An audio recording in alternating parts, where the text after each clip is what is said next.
Bonjour et merci de nous retrouver pour cette nouvelle édition de TV Sian. On va s'intéresser aujourd'hui à comment concevoir et proposer des machines pour l'industrie pour pouvoir évoluer en fonction des attentes 4.0 des clients finaux. Pour en parler avec nous, deux entreprises. L'entreprise CEB avec Mathieu Escande et Nicolas Valette, bonjour, et la société KEB avec Jean-Yves Geneste et Jérôme Leduf. On va commencer avec vous, Jean-Yves, de la société KEB. Tout simplement, votre société, qui êtes-vous, que faites-vous? Alors KEB, c'est un groupe allemand, nous sommes la filiale française.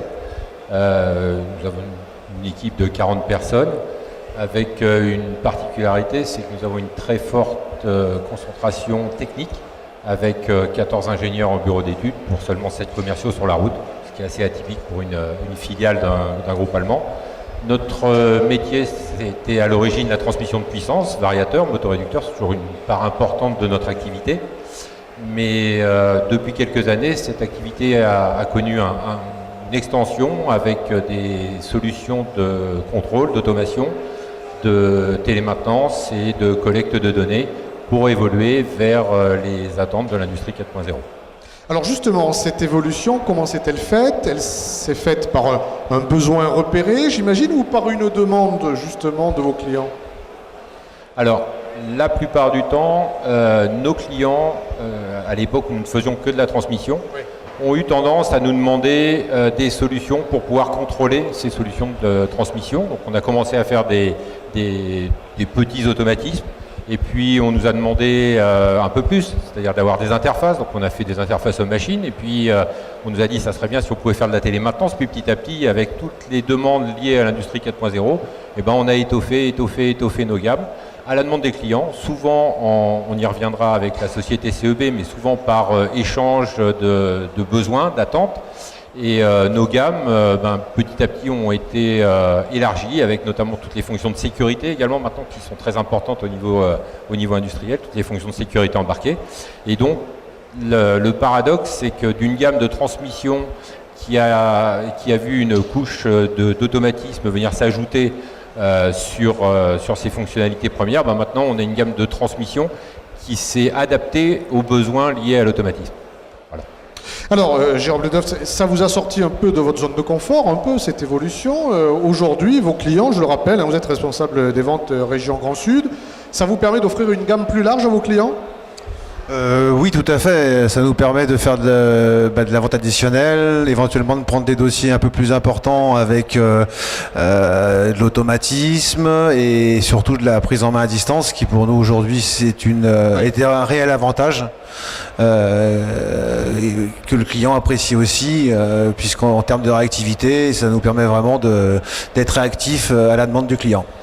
Alors, KEB, vous êtes quelque part un fournisseur historique de CEB. Alors voilà, on va pas se tromper, hein. KEB c'est vous, CEB c'est vous. CEB, alors justement, pareil, qui êtes-vous, que faites-vous? Donc nous, on est une petite PME située à Castres dans le Tarn. On est fabricant de machines pour l'industrie de la pierre, tout ce qui est pierre naturelle. Donc on va du sciage au fil, du sciage au disque, usinage, polissage. Donc KEB est un fournisseur très ancien de la société et à l'heure d'aujourd'hui nous apporte des solutions aussi un peu plus modernes sur des applications, on va dire, assez basiques, sur des machines très simples, mais où on peut aussi apporter de l'évolution, des prises à main à distance pour faire de la maintenance plus facilement, surtout sur des machines qui sont hors département. Alors justement, on va s'intéresser plus précisément à cette évolution réciproque, cette synergie que vous avez eue, parce que ça c'est intéressant, parce qu'on peut avoir un fournisseur, il nous fournit des produits, puis ça s'arrête là. On envoie un autre, il fait quelque chose d'un peu plus innovant, mais on va le voir. Alors vous êtes mutuellement aidés, vous êtes mutuellement fait grandir, avancer. Comment ça s'est passé? Mais grosso modo, ils sont fournisseurs depuis quand? Depuis une quinzaine d'années à peu près. Bon, mais il y a 15 ans, qu'est-ce qu'ils vous fournissaient? Pour faire simple. Alors, ça, on verra l'évolution, le avant, l'après, quoi. Il y a 15 ans, c'était de la fourniture de variateurs et de motoréducteurs. Donc c'était classique. Donc on avait tout qui était créé en interne chez nous. Et alors aujourd'hui, on a tendu à faire évoluer un petit peu plus les choses et à avoir des solutions plus clés en main.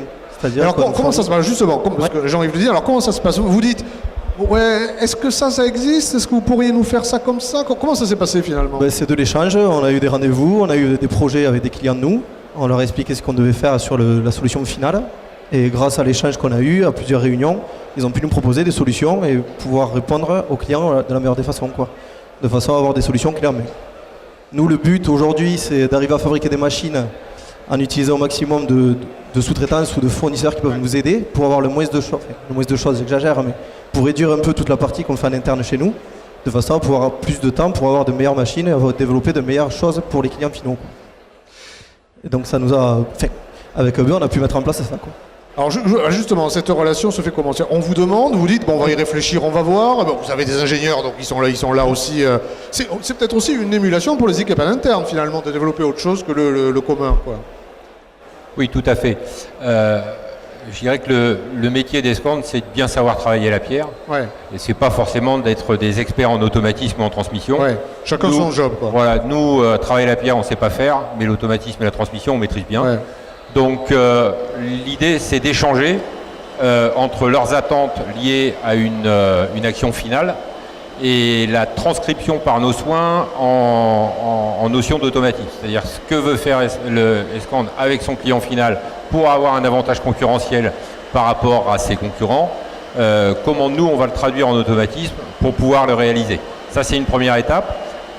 Donc ça, c'est un travail de nos équipes. Souvent, nous réalisons, comme je vous ai dit, on a un bureau d'études intégré, donc on réalise tout ou partie de ces fonctionnalités pour le compte de la société Escande. Ensuite, ces réalisations nous permettent d'avoir une certaine expertise et de pouvoir retranscrire ces choses-là en disant, bah, tiens, ça c'est vrai, c'est une fonction qui est intéressante sur des machines pour travailler la pierre, mais peut-être que ça peut être utile dans tout autre domaine et ça nous ouvre d'autres portes. Voilà, donc ça, effectivement, Jérôme, c'est peut-être aussi ce qu'on disait, un moyen d'étoffer son catalogue d'offres. Oui, tout à fait. On va voir avec Mathieu. On parlait des clients finaux, on n'a pas assez parlé. Vous fabriquez des machines pour vos clients finaux, voilà. Alors comment ça se passe? C'est-à-dire que ces innovations, vous les anticipez, vous les proposez, ou ce sont vos clients qui viennent vous voir en disant ton truc, il pourrait pas, parce que nous, comment ça se passe? Donc là, la collaboration avec AEB s'est faite tout simplement sur une machine qui a déjà une quinzaine d'années à peu près de fabrication chez nous, qui a été repensée mécaniquement en interne par notre bureau d'études, géré par M. Valette. Et c'est vrai que la partie KEB qui est intervenue là-dedans nous a amené un plus sur la partie automatisme, écran de communication, relation homme-machine, qui nous a apporté vraiment un plus et une amélioration par rapport à ce qu'on faisait il y a une dizaine d'années, quoi. Voilà. Donc ça permet peut-être de démarcher plus facilement de nouveaux clients, peut-être aussi. Est-ce qu'on le voit concrètement sur le chiffre d'affaires? Oui, c'est vrai qu'actuellement, c'est une machine où on a beaucoup de demandes dessus. Et donc, on espère, dans les années futures, arriver à faire beaucoup d'exemplaires de ces machines-là. Alors, la thématique, c'est de passer de la machine 3.0 à 4.0, mais vous le disiez, Jean-Yves, il y a ce gap aussi technologique, le saut technologique. Il faut que ça puisse être acceptable et accepté. Donc, vous avez progressé tous les deux sociétés par petites touches, ce qui fait que psychologiquement, ça permet d'avancer. C'est ça qu'il faut faire, ou il faut vraiment aller faire le bon technologique, il faut proposer ça? C'est quoi la meilleure solution? Alors, je pense que déjà, il faudrait bien fixer le socle du 3.0. Et même quelqu'un qui est tout à fait opérationnel sur le 3.0, l'idée de se dire 4.0, qu'est-ce que c'est? Si on regarde vraiment tout ce qui se dit, tout ce qui se fait autour du 4.0, il y a de quoi inquiéter, il y a de quoi freiner certaines sociétés. Et nous, ce qu'on dit, c'est qu'entre le 3.0 et le 4.0, il y a le 3.1, 3.2, 3.12, 3.24, 3. Avant d'arriver au 4.0. Et en y allant par petites touches, on arrive à faire changer les esprits. Je vais vous donner un exemple tout bête. Aujourd'hui, quand la société CEB est sur une machine en train de faire une mise en service et a une problématique quelconque en phase de mise en service, mes techniciens depuis la région parisienne peuvent se connecter à la machine, faire une analyse, faire un diagnostic. On se téléphone, on se dit tiens, regarde, va bouger tel capteur, regarde telle chose. Et les clients finaux d'Escande le voient et se disent mais finalement, cette machine aujourd'hui que j'ai chez moi, ou avant il fallait que j'attende une intervention peut-être d'un technicien de maintenance de la société. Finalement, on peut me la prendre en main depuis Paris, regarder ce qu'il en est. Et ça les rassure, d'une part. Ça permet d'avoir un diagnostic efficace et que si nécessité il y a d'avoir un technicien qui se déplace, il se déplace avec les bons outils, les bons produits, les bonnes pièces de rechange si nécessaire. Ouais. Et ça, même si c'est un petit pas vers le 4.0, je dirais ce petit pas, à partir du moment où il est acquis au niveau des mentalités, les clients sont plus ouverts ensuite à aller vers un second petit pas, un troisième, un quatrième. Ouais.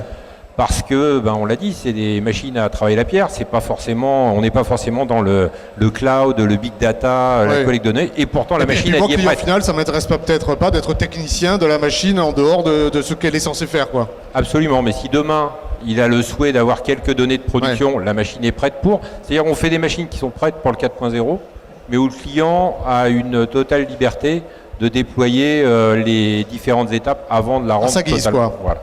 Donc Nicolas aussi, cette notion de machine évolutive et souple, c'est un argument commercial aussi, c'est comme ça que vous pouvez les vendre les machines? Ah oui, complètement, ouais.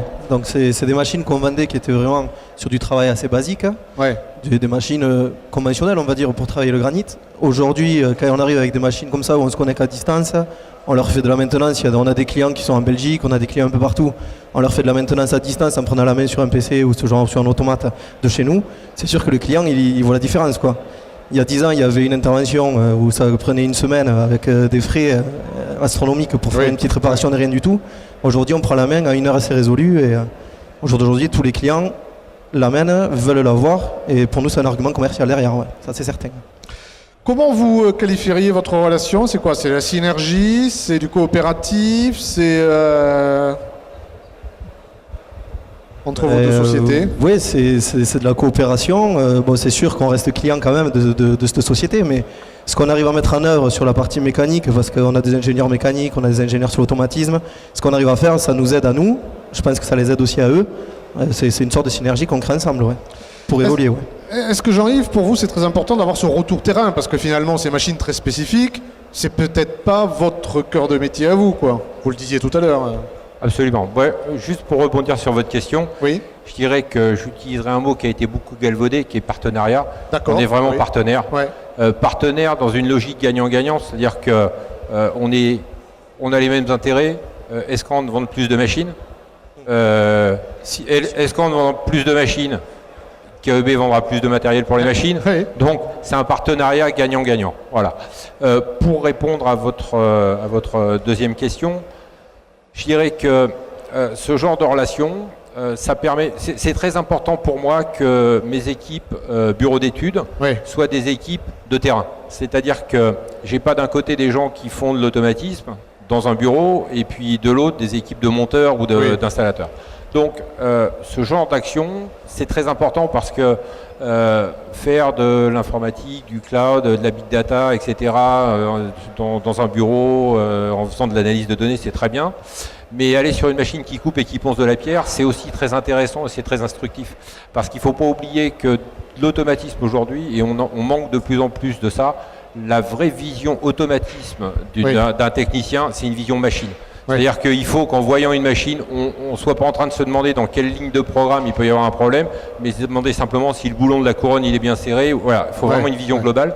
Et je veux vraiment que mes ingénieurs bureaux d'études aient cette démarche d'être vraiment sur le terrain, aux côtés de nos clients, pour pouvoir garder ce contact matériel. Être près de la réalité terrain, que les ingénieurs partent pas dans tous les sens, si on veut vulgariser un peu, quoi. Hein?